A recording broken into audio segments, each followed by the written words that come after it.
Hi there, and welcome to the Pearls from My Mom podcast. Every mom has special pearls of wisdom she passes on to her kids. In this podcast, we'll be talking about those pearls of wisdom, as well as the life lessons that our moms have passed down to us.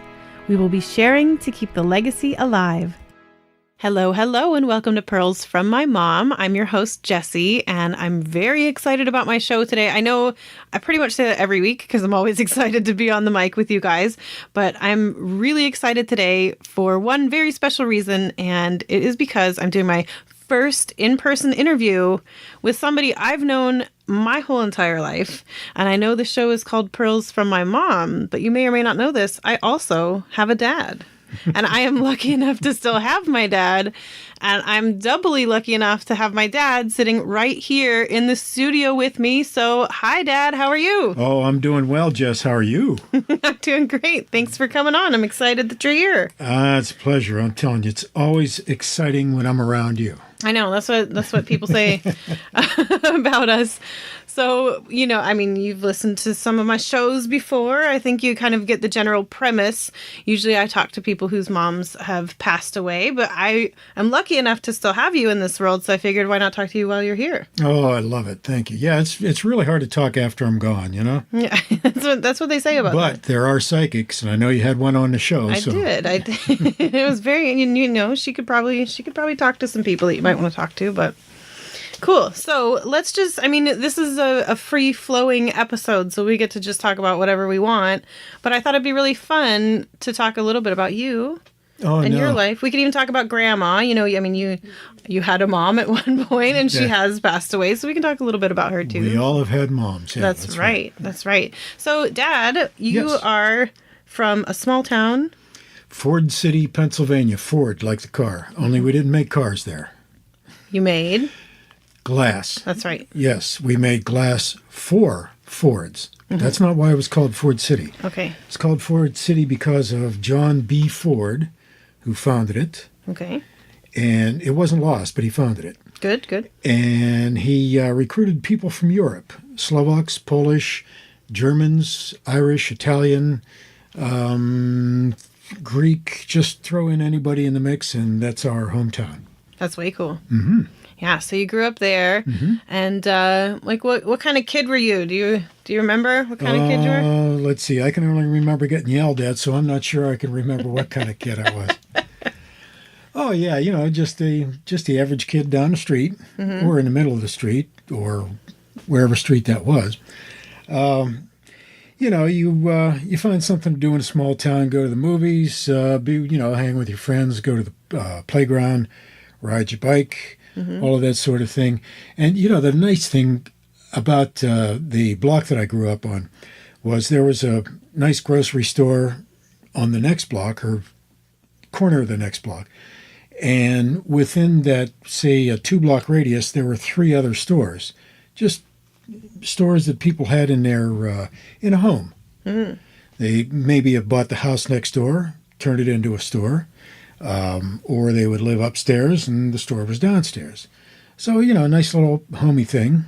Small town, like I said, so you can't do that anymore. No. Well, you can, but it's tough. Yeah, for sure. Now, just so we can give people some context, what decade are we talking about here? Well, I was born in 1946. Okay, so if people are picturing small town USA in like the 50s. 1950s, okay. Southwest Pennsylvania, sure. Leave It to Beaver kind of stuff. Well, maybe you could leave it to Beaver, but he was in California. I think I've seen that show a couple times. I was past that age where, I kind of saw it and thought, oh, okay, that's cute.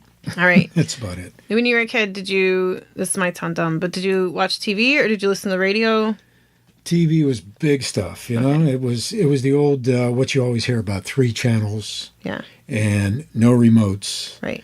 You had an antenna, not cable, that sort of thing. I remember somebody mentioning that in the future you would be paying for TV. And no, why?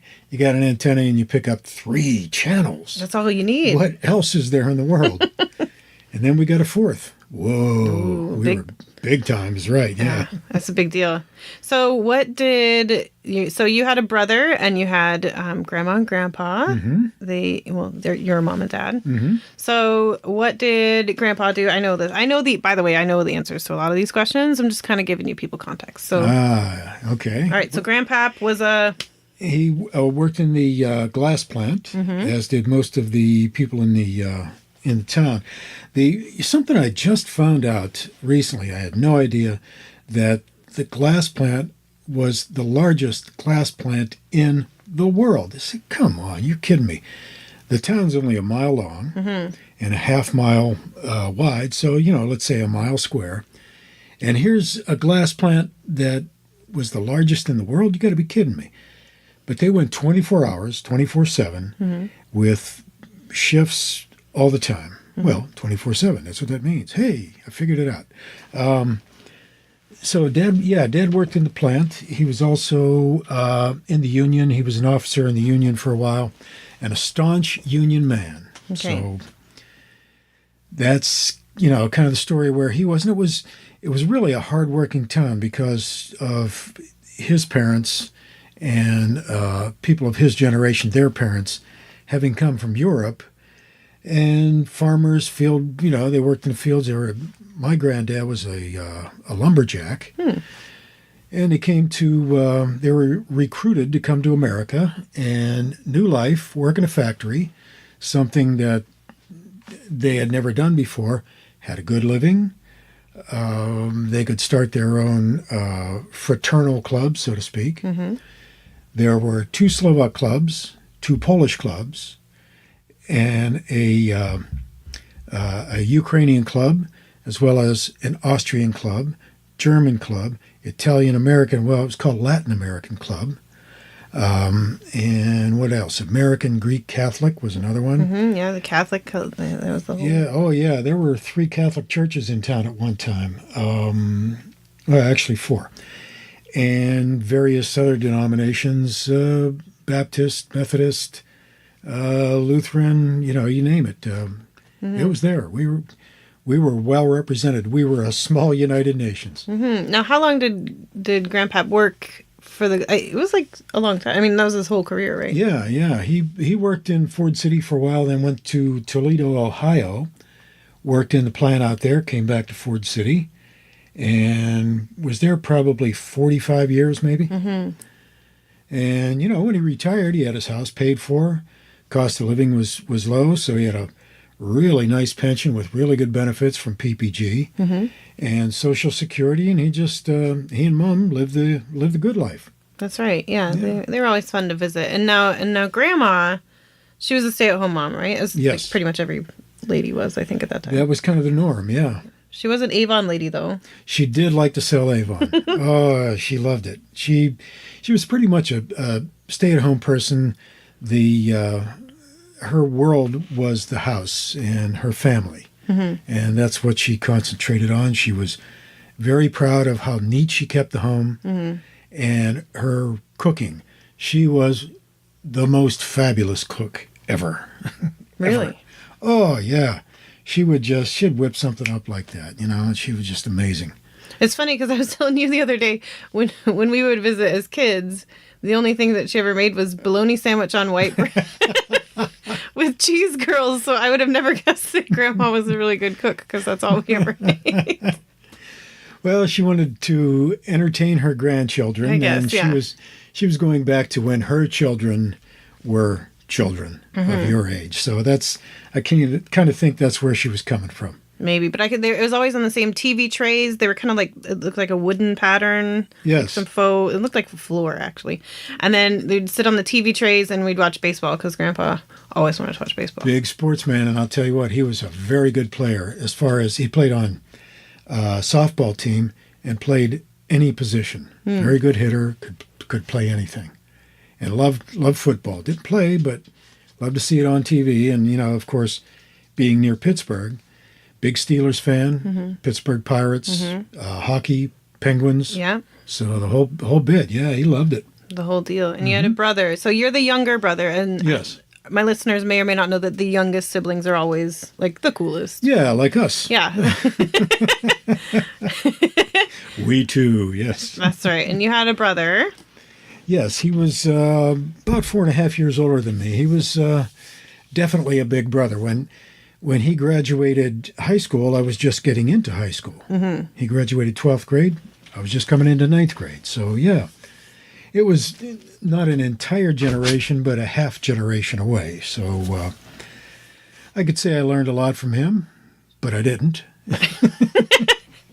Well, he was older than me. You know, when you're, say, 10 years old, then I'm 5 years old. Right. When I get to be 10, he's 15. Mm-hmm. Who wants your younger brother hanging around with you? Although, you know, I can't say that we didn't have any interaction or anything like that. He was a great big brother. I mean, he taught me all sorts of stuff, taught me how to ride a bike, you know, that usual stuff.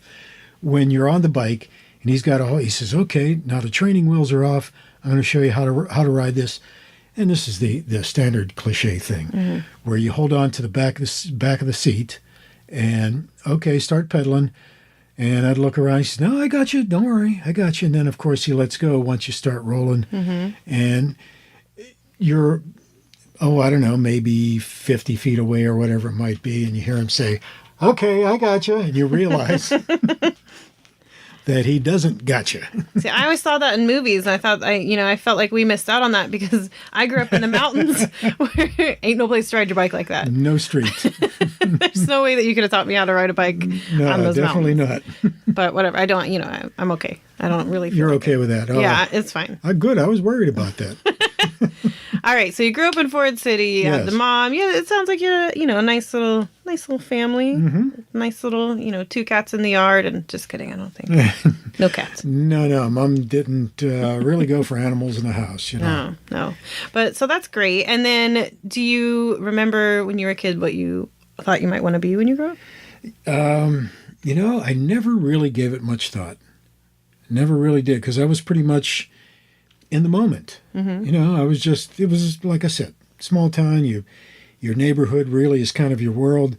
When you do get to ride your bicycle by yourself and your friends know how to do that, you might go to the upper end of town. Yes, we're talking maybe 10 blocks away. Mm-hmm. But once again, you grow up in that small world. That was the other side of the world. Mm-hmm. And, a lot of fun. You meet new kids and all of that sort of thing. We had a playground down at the end of my block, but then that other one was a treasure. Or not a treasure, that was a treat to go up there. Now, this town is it's on a river. I don't remember. The Allegheny River, yes. Allegheny River, mm-hmm. one of the Pittsburgh rivers things. The Allegheny and the Monongahela flow to the point and form the Ohio. Gotcha. Down in the Ohio Valley, yes. And I always I remember when we went as kids to visit, and there was like a train track bridge. It always had like a really Stand By Me feel to it, the little town. So whenever I saw Stand By Me, that's the first thing I thought of. Oh, here's Ford City. And the attitudes of the kids back then, the same thing. The older kids were, I better not catch you here, there, or wherever, because you're in trouble. So, okay, same stuff. That's right. So we were talking a little bit before we pressed record, and like you were kind of laying out all the jobs that you did do, because you said you didn't really give much thought to it. Maybe that's a younger sibling thing, because I really didn't. I just, you went with the flow. But you ended up doing a lot of, different various things. You worked in a clothing shop. You were a clothier. A clothier, yes. Very fancy. Mm-hmm. And then when did you start? Music is kind of your passion. Mm-hmm. And music has always been something that, like, you've taught me how to appreciate really good music and how to listen to all kinds of cool stuff. So when did you kind of get into the music? Well, let's see here. How do you best describe this? Of course, my brother had we didn't have a record player for the longest time. Turntable, record player, whatever you want to call it. And he would borrow his friend's record player with all of his records. And his friend was about a year, maybe a year and a half older than him. Mm-hmm. So he had started work earlier than Butch did.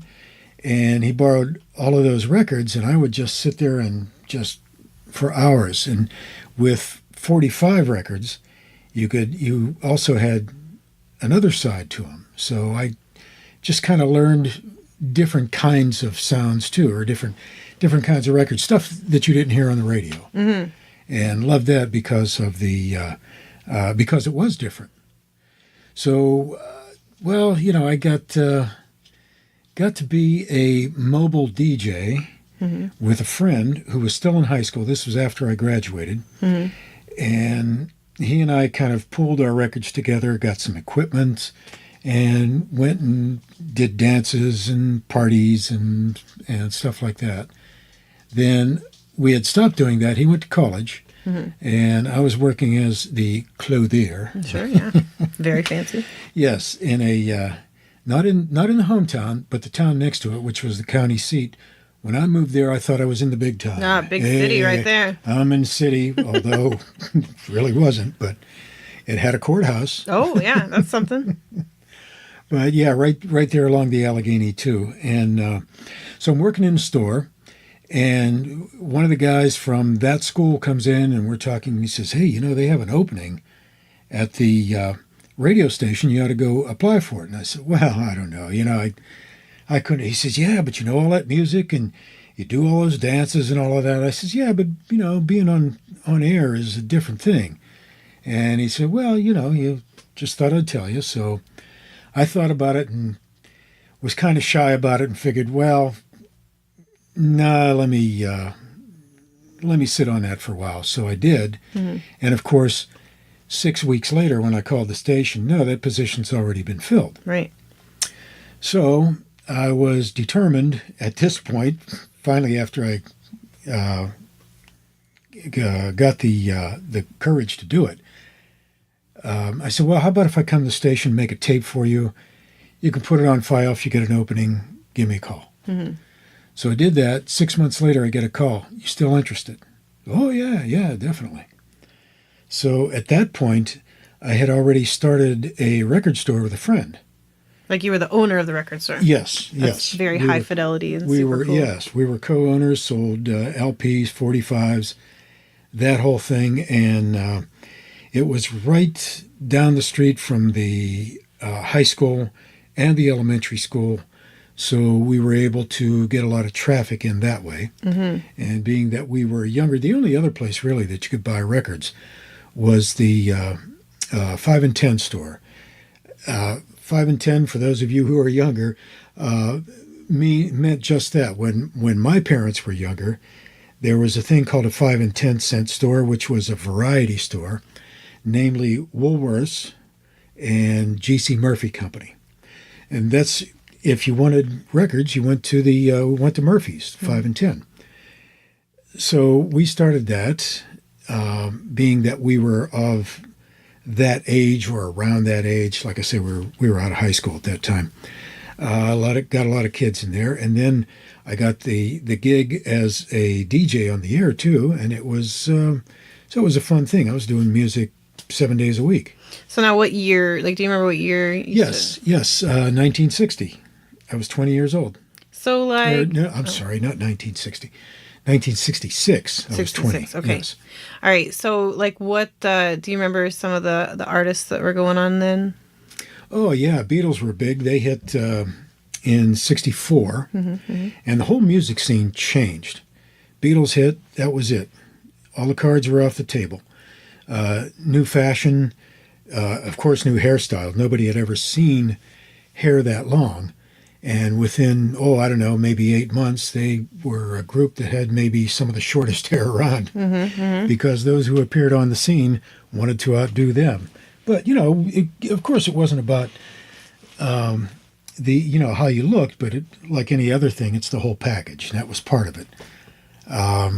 Beatles were big. Let's see. Stones, soul music had really come in, and I was really into that.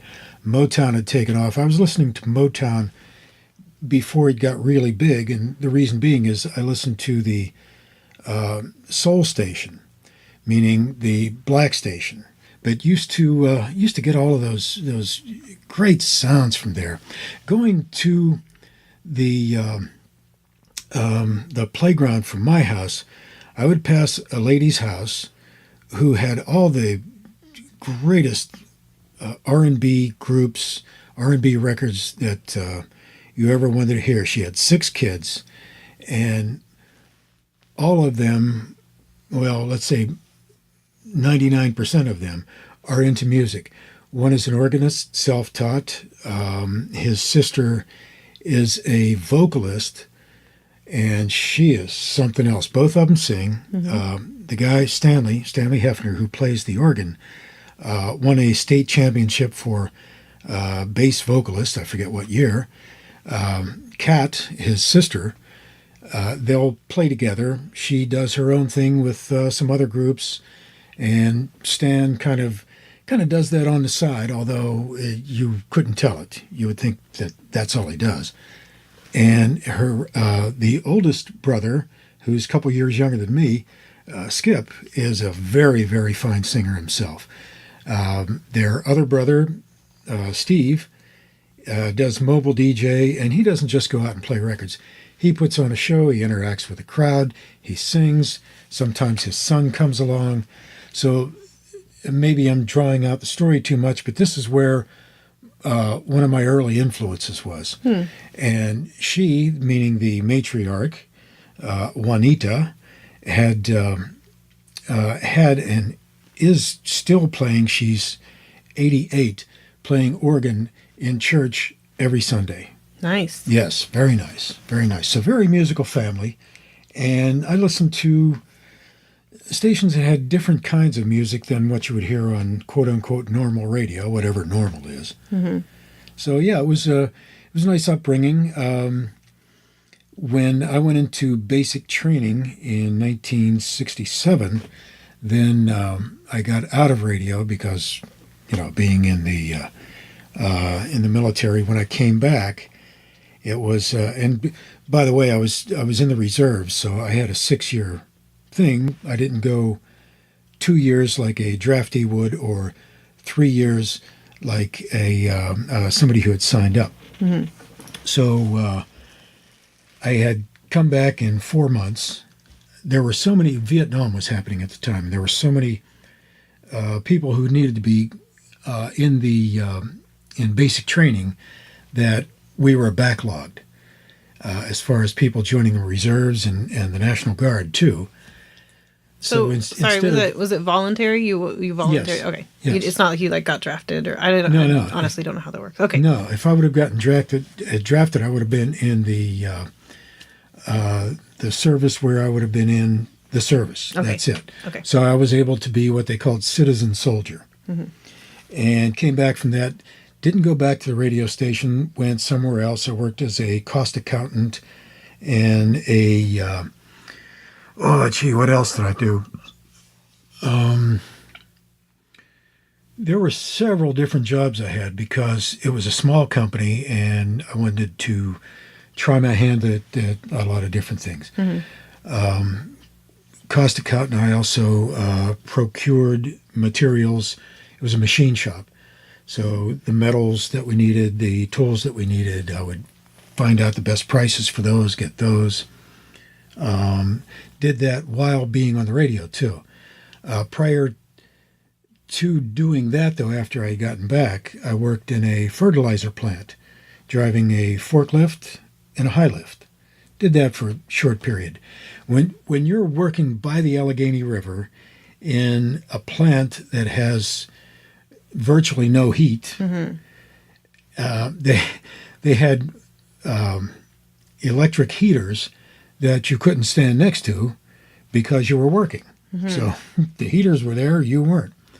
So I did that for a short time, but did a lot of different things. My goal in high school was to graduate. That's a good goal. That's a worthy goal.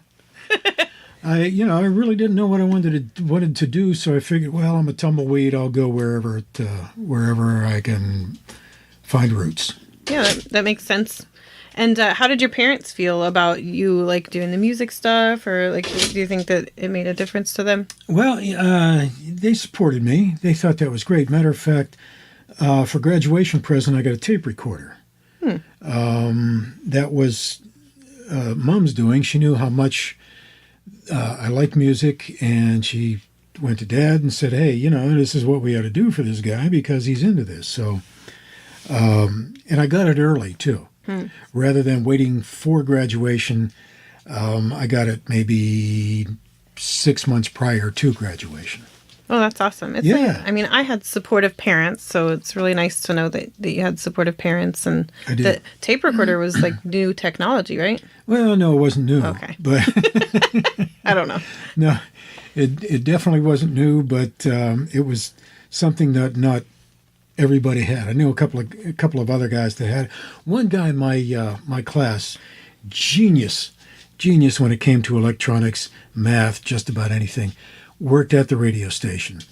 And whenever the radio station signed off the air, which is a strange concept in these days, but when you have a low power station, you sign off the air at sunset.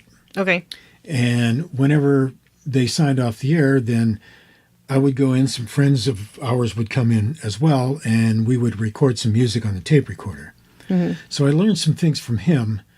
And you walk into a studio and you're intimidated. Mm-hmm. You see all the dials and all the knobs and the buttons and all of the machinery or the equipment there, and very intimidating. But Right. 3 years later, there I am on the air. So it couldn't have been too intimidating. No, I guess not. No. Okay, cool. So now you mentioned that your goal was to graduate high school. I said that was a worthy goal. Ah, yes. Yeah. And so what made that your goal? Like, did you study something special in high school? Well, with Dad growing up, Dad and Mom both growing up, Great Depression. Mm-hmm. The thing to do there was to find a job. Mm-hmm. So Dad never finished school, high school. I think it was 10th grade, and that's it. That's enough. I'm going to go to work, and there's a good living working at PPG, so he did that. And Mom quit school when she was a senior and stayed out a year, but then went back and got her diploma and actually did graduate. So I thought it was very important to graduate high school. Meantime, a lot of the other kids were concentrating on going to college. Mm-hmm. Well, it could have been an option, or it was an option, but I just didn't feel like I wanted to be in school to, being part of the academia or whatever. I don't even know if that's the proper word. Mm-hmm. So I took something different. When I first went in, I algebra and chemistry in ninth grade, and then started thinking about a future. And, at least I was thinking about some future. I had to do something when I got out of high school. And this actually was my dad's influence, being that he would go to union meetings. He said, what you ought to do is take shorthand, because I'll be at the meetings and I'll see guys sitting there and they're taking notes. And he says, I'd love to know how to do that. So I switched to the business course in 10th grade, took typing, shorthand, and there was a thing called office practice where you learned how to operate various office machines too. Mm-hmm. I was the only guy, there were no guys really taking typing, shorthand. So I was the only guy who took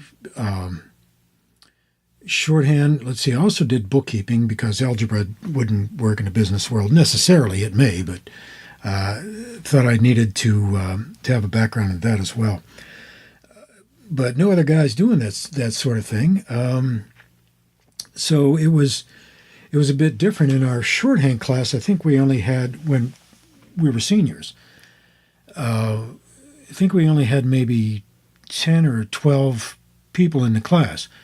Junior year, shorthand one, as well as typing one, and then went on from there. Now, I was offered a job in Washington, D.C. They had people who would come to various schools and recruit. Okay.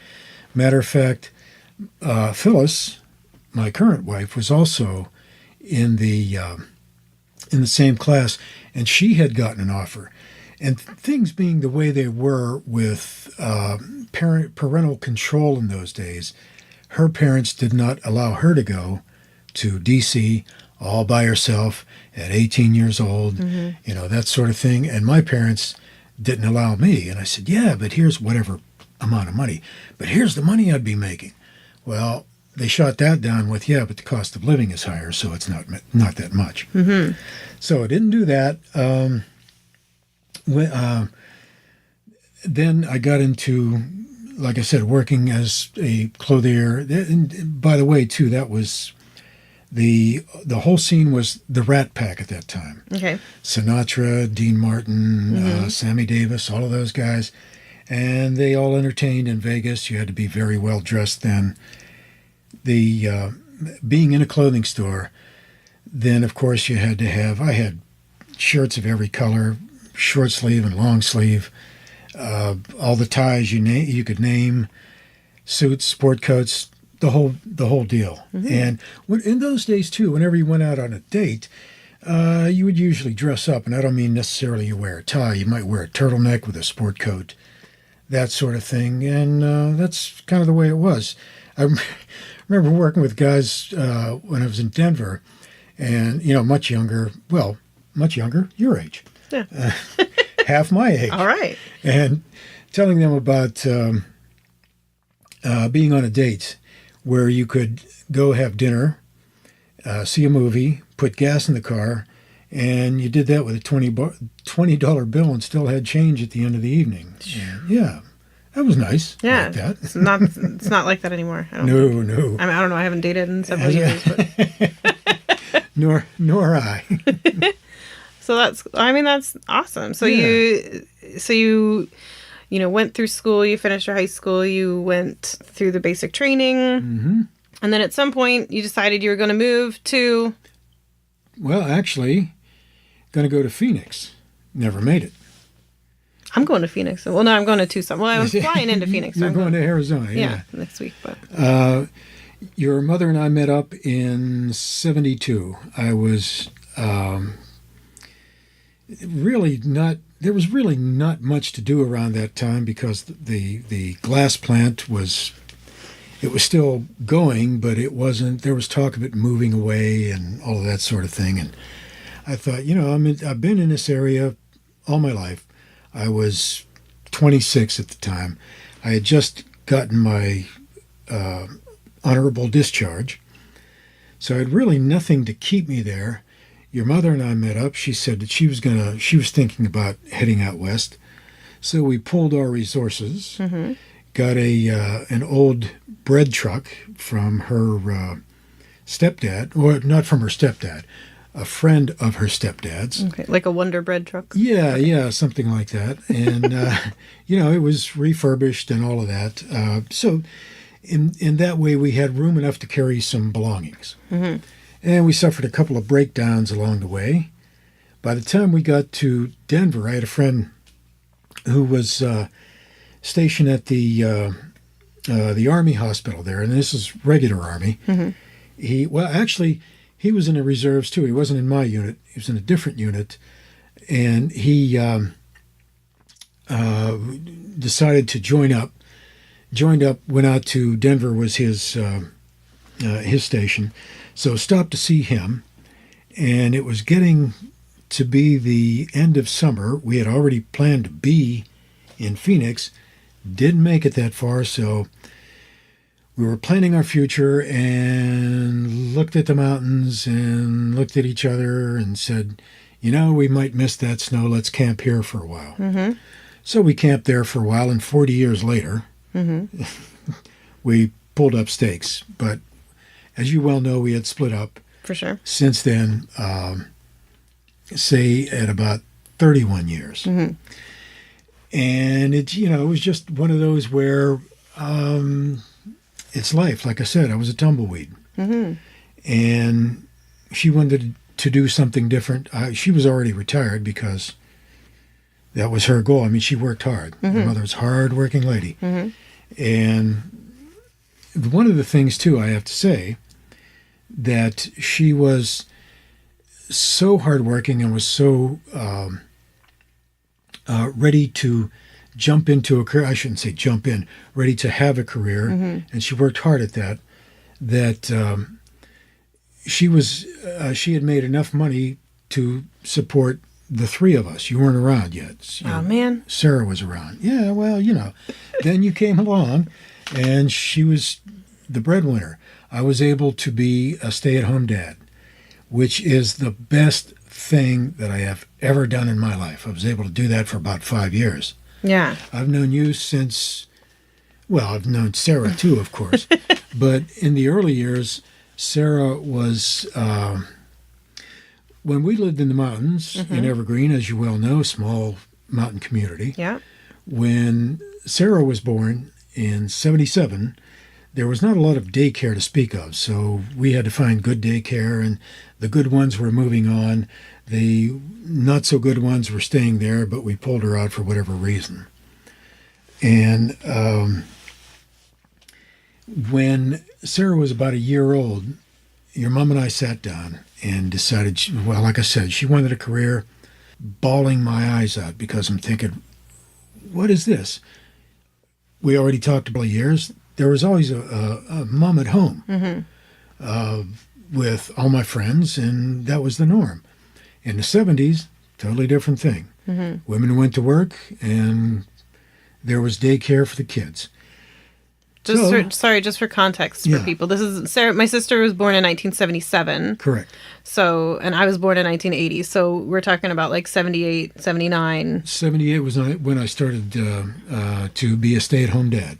Which, like, was pretty weird for then, right? I mean, I remember when you would go on field trips with me, you were definitely the only dad there. It was all moms and you. Yeah, the teacher would say, well, moms and dad. Yeah. she would hesitate. And the thing is, too, some of the field trips that I went on with Sarah, of course, then you're coming up a couple of years later, I went on the same trips with you, same field trips with you. And it was just the greatest time. The greatest time. I loved it. Well, yeah, I mean, you had really good kids, so. I heard that from somebody, yeah. I think it was me. I think I might have been the only one that ever said that, but. Well, that's great. So, and so you settled in Colorado, which is, of course, where I was born, a little town called Evergreen. Which is not a little town anymore. No, it's not. It's a booming metropolis. Indeed. We were mountain people, you know, like I would say, like my sister and I kind of grew up playing in the creek that was across the street, you know. The creek. Yeah. Yes. And we had a property that was like built into the mountain kind of, and we had, a few acres that went straight up into on the mountain there. Yeah, actually it was an acre and a half, but it did straight up, but, still kind of at an incline. You could go up there. Yeah. Without breaking your neck, in other words. For sure. And that was a nice place to grow up. It was a nice little, we were like an hour away from Denver, like 45 minutes away from Denver. And I just thought, when I was a kid, I thought it was lame because we were so far away from the big city. But, as an adult, I would give anything to live far away from the big city now. Well, see, that's it. Being with commuting distance, then when I was working, I was able to make some decent money. And your mother, too, as I had mentioned, she was able to support 4 people. So that was, that was really nice. There were nice roads to get down there. And even though it was a mountain community, even the roads were very well kept. So because a lot of people did commute to Evergreen, or commute to Denver, rather. Right. From Evergreen and some of the other communities.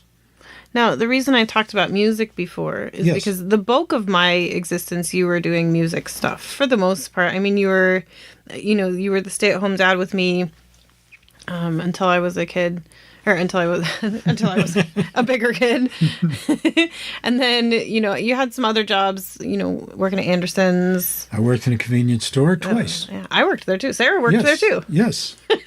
I worked on the phone selling meat. Oh, geez. Coupon books, just different things. Yeah.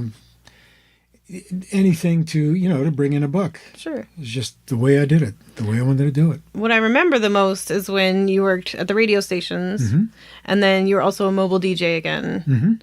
And I would go. That was the that was the bee's knees to go to work with my dad because Mom had a cool job. I didn't know what Mom did. Like she had an office, she had her own secretary, and she had a whiteboard or a chalkboard. So I always assumed she just like taught people stuff on the chalkboard.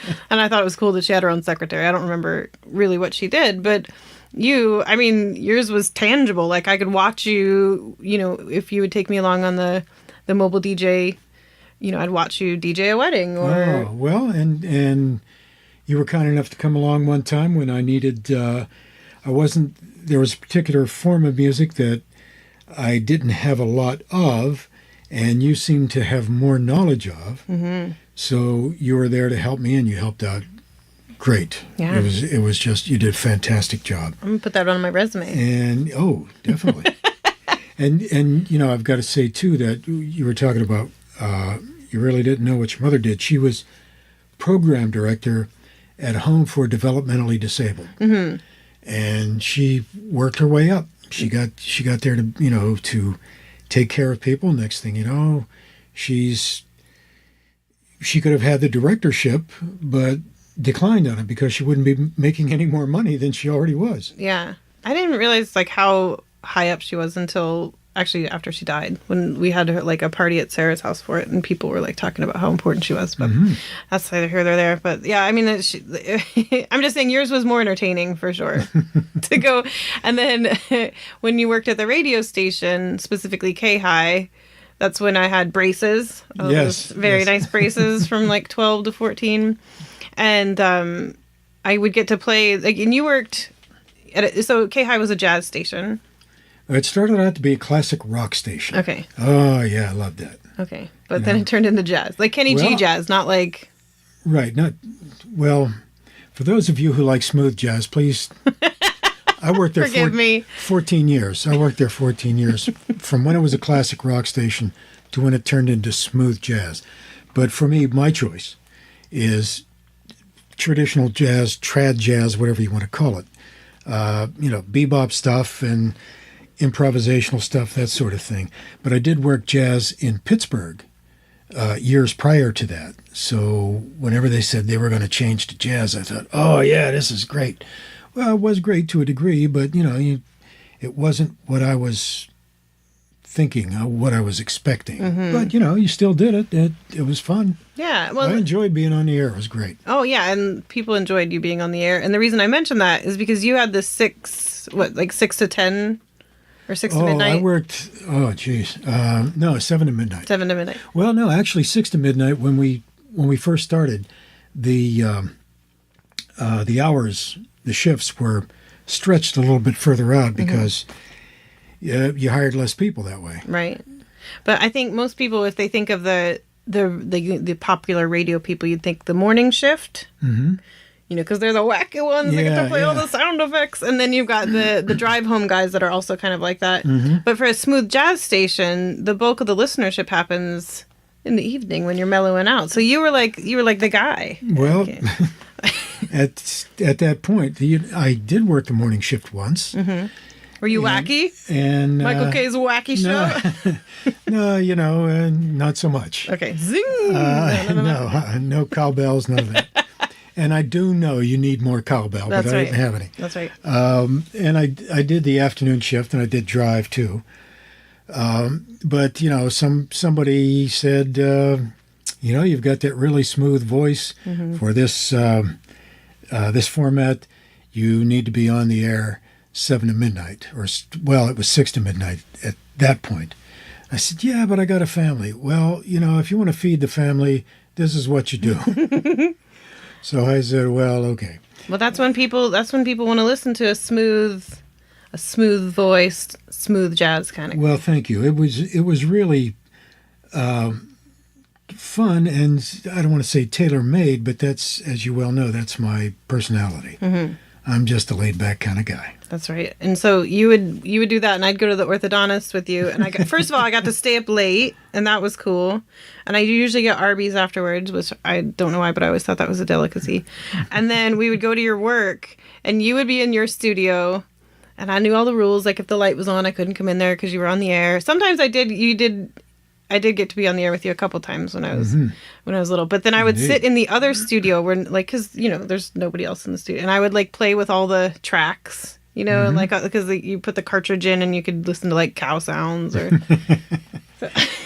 all the sound effects. Yeah. Yeah. So I'd make up my own show in my head.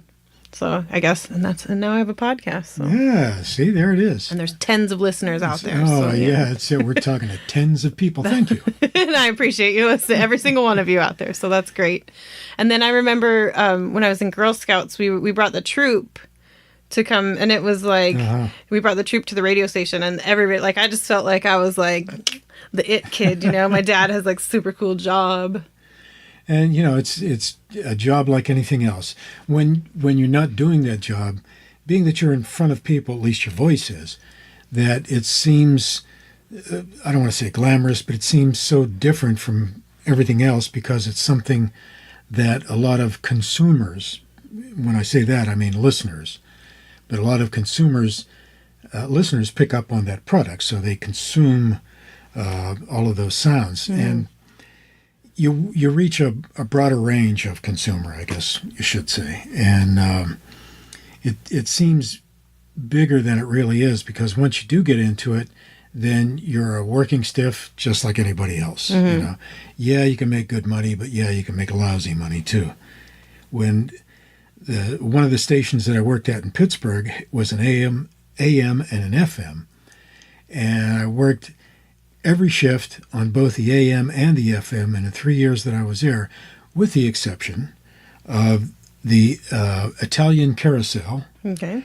Sal Patitucci's Italian Carousel, and Joe Mellis's polka bandstand. So, all right, it was great learning experience. Great, you know, I would got to do a lot of stuff. But you know, we had the jazz and we had middle of the road stuff and just a lot of good stuff. Yeah, and you know, it's always fun going on the remotes with you. Taste of Colorado. Yeah, we had a good time. Ross Perot, you got to do the Ross Perot's convention. His rally, yes. Yeah, his rally. Was that? I think that was before he dropped out of the race. Yes. Yeah. Run, Ross, run. Run, Ross, run. That was really something. And you did get to ride on the double-decker bus at the St. Patty's Day Parade in Denver, you and your sister. Yeah. I have that picture, the two of us in the green stripe. Oh, we were so cute. My God. I don't know. Yes, I don't know what happened to us, but you got cuter. That's right. That is right. So, I mean, I always thought that was a really cool job. It was a cool thing. There were a couple holidays I remember. I feel like it was like Easter or something if your shift coincided. Maybe not Easter because that was a Sunday. But there were a couple holidays where we would have to turn on the radio to listen to you. Because, you know, it would just be Mom and Sarah and I. So, but, you know. It was nice to know that your family's there listening to you. That's right. That made it so special. That's so much right. more special. And we even listened to the smooth jazz in between you talking. So. I'm just kidding. I like some smooth jazz. It's fine. Yeah, it's good. Don't get me wrong. You know, I don't want to apologize for what I did. Like I said, I worked there 14 years. And it was a good thing. I met a lot of really nice people. And, you know, the artists were just so down to earth, just great people. And the audience, the listeners too. I'd get a chance to get out on remotes to meet them. Also, there would be concerts that I would go to represent the station. Different people. Mannheim Steamroller was one that I remember. There was, Kirk Whalum. Like you said, Kenny G. Well, no, never worked with Kenny G. Craig Chiquiso, who is a fantastic guitarist. He was with Jefferson Airplane as well as Jefferson Starship. Decided to go out on his own. There are so many that are running through my head right now. I can't pick this one, that one, and those. But everybody, and fantastic Denver artists too, local artists. These guys were really great. Dot Zero, you met those guys. I always liked them. Images, another group who's unfortunately not together anymore, or maybe they reformed. You never know. I retired almost 10 years ago, so I don't know. Well, that's way cool. So yeah, I mean, you did that for a good long time. Yes. That was always I had the cool dad for sure. I had you fooled. All right. Well, you know, all my friends thought you were cool too, and you had like the long hair. You kind of like hippie.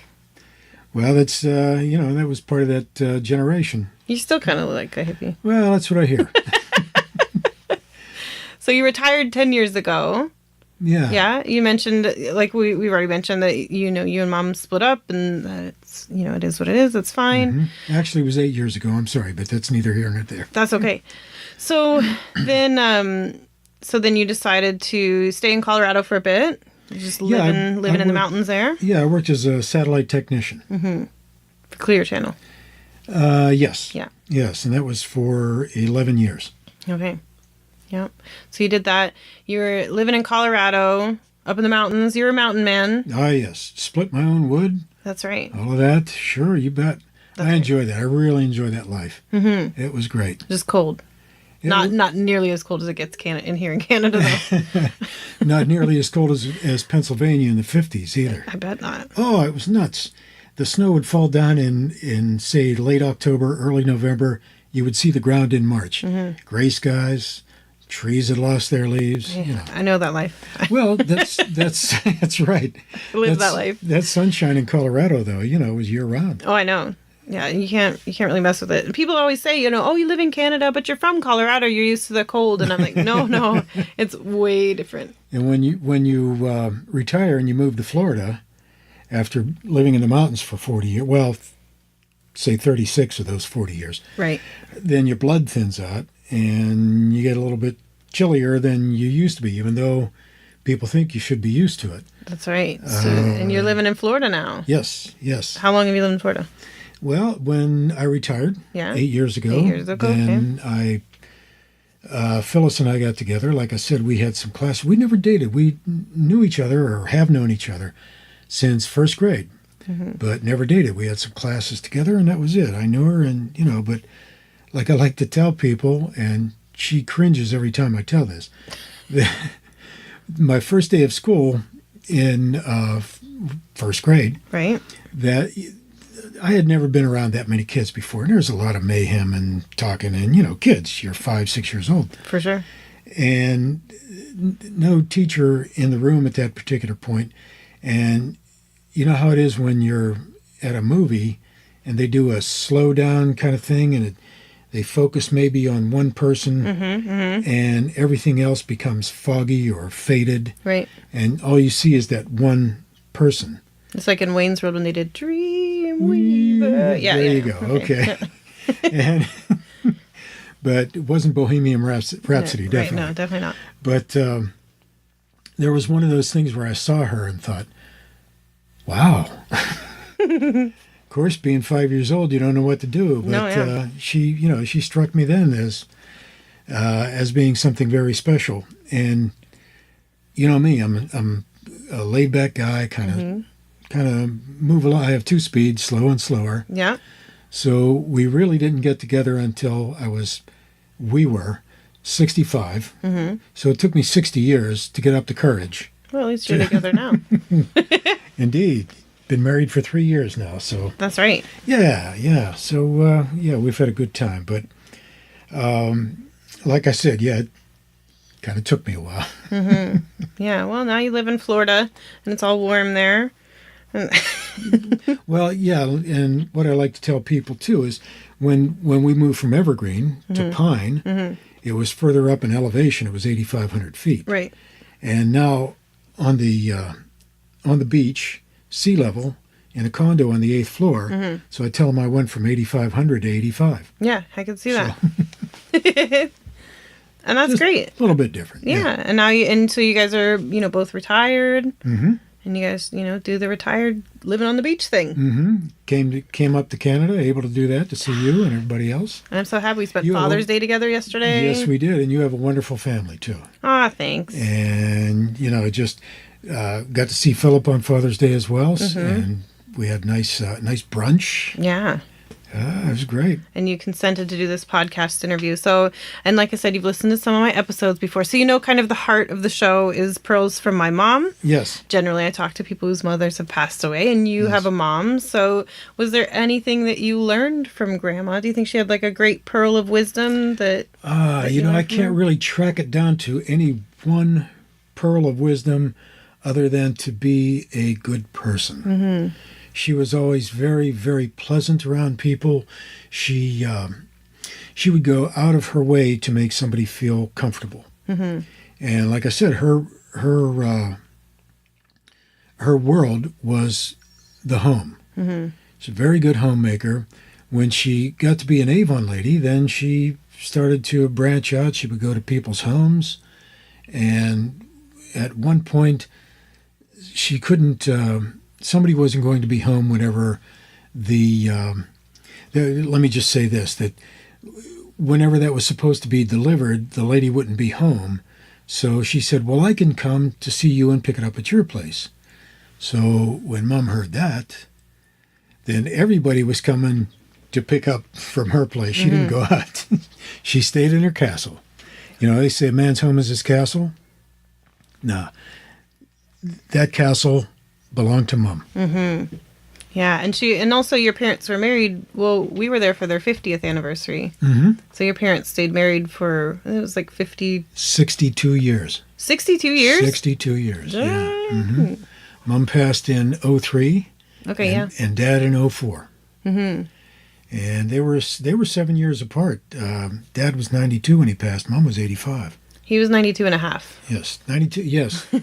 Yes, no, actually closer to 92 and 3/4. The only reason I mention that is because when I went to go visit him, I visited him on the 4th of July, the year that he passed away. He passed away in like September. Yes. Yeah. Yes, early September. Yeah, so... And his birthday was in November. Okay, so I visited him in 4th of July, and he made sure to tell people that he was 92 and a half, because he said the older that you get and the younger that you are, you have to get those halves in there. He would also, no matter what age it would be, he would convert it into dog years. You know?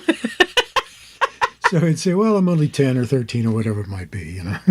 That's awesome. I'm really glad I got to take that trip. We were drinking on the patio the other night, and I was telling you the time when I picked him up at the hospital. He appreciated that so much. He was just, you don't know how much you did for him then. I thought it was so cool to get to spend time with him. Like, you know, Grandma was gone, and he had like it was a pacemaker or a stent put in to his. It was something with his heart. No, not a pacemaker, not a stent. He did have some problems in that area, but never. As you do when you're 92. Yes, and a half. But he would get out every day and walk. I know. I went to bars with him, and he drank at every bar. Yeah, you know, not like he slammed them down or anything, but he had a drink at each bar, a draft, and he would sign the book. Mm-hmm. And for people who don't know what that is, various bars, well, these were clubs. One was a Slovak club. We're Slovak. Mm-hmm. One was a Polish club. And the other one was the VFW. Mm-hmm. Now, he wasn't a vet. He was never in the service. When World War II came about, he was too old to get drafted and had a family and had to support us and, you know, that whole thing. I wasn't even around at that point. But he would go in and sign the book. What you do is you pay $1, you sign your name, there's a drawing. Well, you had two books. One was the daily drawing, one was the weekend drawing, weekly rather. And if you were there, you got the entire amount that was put in. If you were not there and your name was drawn, then you would get half the amount. All right. So he would go there, and he had been doing it all his life. Yeah. And at one point, his doctor said, you know, you really ought to cut off drinking beer. Mm-hmm. Dad said, well, okay. He cut down on it. Actually, he didn't drink at all. He started drinking orange juice when he'd go to the bar. And he started feeling bad, so he went back to drinking. He was great. He felt better. When I went with him after he got out of the hospital, he was drinking beer with orange juice in it. So he got like... Oh, okay. Yeah, he cut back a little bit. Got his vitamin C, yeah. But the lady the nurse at the hospital comes in and she goes, "Are you feeling okay, Andy?" And he looked at me, I mean, just dead ass, and he goes, "Apparently she thinks I had my ears worked on and not my heart." He was just so sassy. Yes, he was. Whenever, and of course he was joking here, but whenever, and you know that's what he told me later because Dad, really? And no, he said I was just joking. There was one point he was in the hospital, and he needed to go to the bathroom, so I said, "Oh, I can help you up." I went to take his arm, and I thought, I don't know, if I pull too hard, maybe it's gonna, you know, I'm not skilled to do this. Yeah. So I said, "Dad, hang on, I'll get a couple of nurses," and went to the hallway. Just walked out the door, and there were two nurses coming down the hallway, and I said, "Oh, how fortuitous!" Here you are. Dad needs some help getting out of bed to go to the bathroom. Oh, okay. he had already sat up, and one nurse on one side, one on the other, and one said, "Well, Andy, we're here to help you to the bathroom." And he stops and he said, "Let's see, last time I was in the bathroom with two girls was 19, and his voice trailed off. Grandpa. Okay, Dad. Yeah, he had a great sense of humor. That's funny. 62 years. That's a really long time to be married. Oh, I'm telling you, they surprised me. I didn't, well, I guess not. I shouldn't say surprised me. I'm just surprised that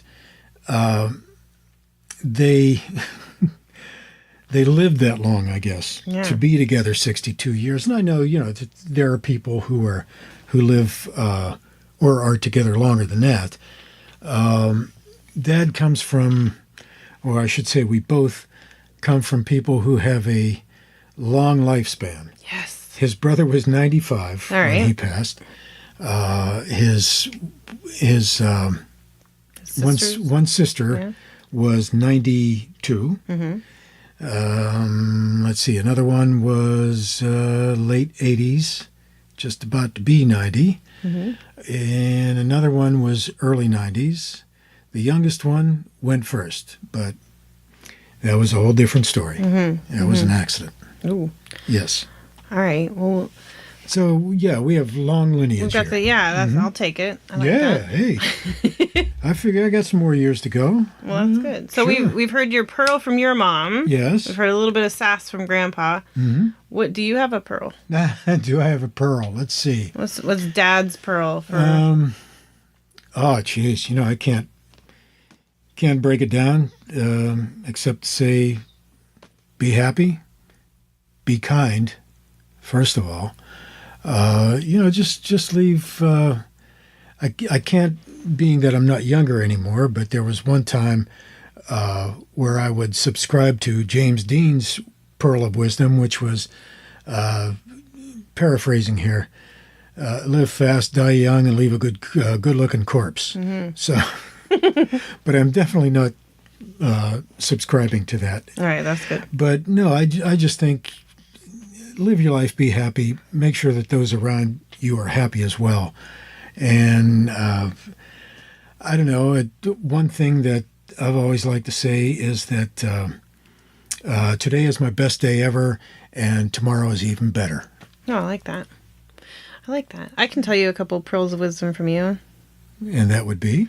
One was to be kind to other people, and you I always, kind of to a fault, I always thought you sided with other people, I would come home from a bad day, I'd, say something, and I'd want, you want other people to be like, oh, yeah, that does suck, that person's a jerk, and you'd be like, well, now you don't know what they're going through, maybe they're having a rough time, and specifically, I really remember this, is I came home, and I don't remember what age I was, but I was really young. And there was a racist joke that somebody had said at school. And, when you're a kid, you just hear something, other people laugh, and so you think it's funny. Mm-hmm. So I came home and I repeated it to you. And you could have yelled at me. You could have said, watch the language. But you said, explain to me why that's funny. And I was like, I don't actually know. Just one kid said it and the other kids laughed. And then you use that as a teaching. So instead of just barking at me like I do with my kids, you actually, and I'm I don't know how old I was, but I must have been under 10. And that, I don't have very few memories that I can remember from them, but that was one where I was just like, oh, okay. So, and you told me that words hurt and that it does matter what you say. And that, even if it doesn't hurt somebody right in front of you, it's that mentality that, you can just say whatever. And I think in the internet world now, we could use more people standing up for others and saying, okay, tell me why that's funny.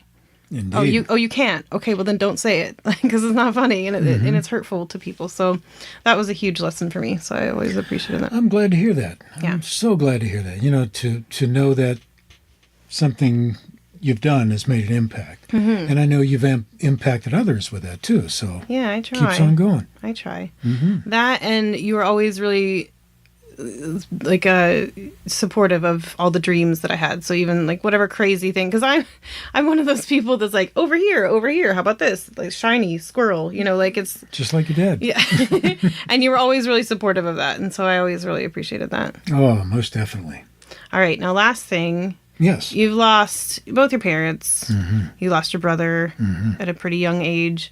So you've gone through some grief. I mean, there's other heartaches and, other grieving things that you've had to go through. So we all have, yes. That's right. So because this is a show, generally people that listen have lost somebody or, might be, kind of gearing themselves up for losing somebody. So do you have any advice to people about grief or how to deal with it, how to come through on the other side? Well,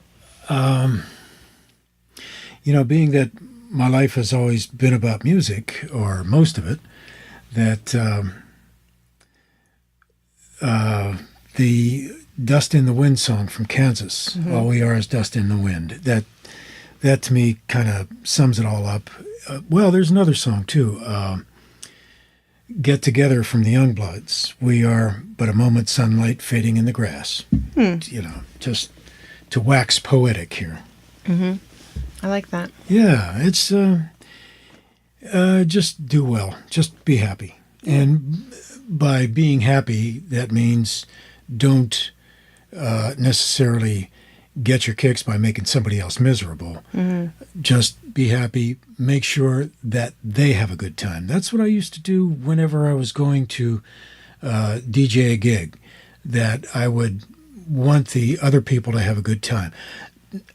Pearl of wisdom from something else that I like to subscribe to is from Jimi Hendrix, who said, "I'm the only one that's got to die when it's time for me to die, so let me live my life the way I want to." And that can be taken a myriad number of ways, but once again, just don't hurt anybody, including yourself. I like it. I think that's a good note to end on. All right, Dad. Well, thanks for coming on to my show. Thanks for coming up to Canada. I'm sad you guys have to leave tomorrow. Yeah. But it's been such a great visit with you and Phyllis, and it's been so nice having you on. Thank you. And it's been nice to have been on. Yeah. I remember interviewing some people in the radio days and saying, "Thanks for being here." And that person would say, "Well, thanks for having me." And I'd say, "Well, thanks for being had." Perfect. All right, Dad. Well, I love you. I love you too, Jess. All right, signing off. We're gone. It was so great having my dad here, and I think you could tell that was Father's Day weekend that he was here, and it was just so nice to have him here, and it was just nice to hear things about my past and about my history that I didn't know, and of course hear some of the great stories that I have known but would like to hear again. So thank you so much for listening to my dad and I chat today, and as always, I'm really looking forward to interacting with you more. So if you're listening to this and you are so inclined, please feel free to find Pearls from My Mom on Facebook, Instagram, and Twitter. I have a Facebook group. You can find all the information for everything on pearlsfrommymom.com. So please head over there and do join me in the conversation. I'd love to get feedback about what you like about the show. I'd love to get feedback about what you'd like to hear more. And I'd love to just chat with you in general. So here's hoping that you have a great and beautiful day. And as always, keep sharing to keep the legacy alive.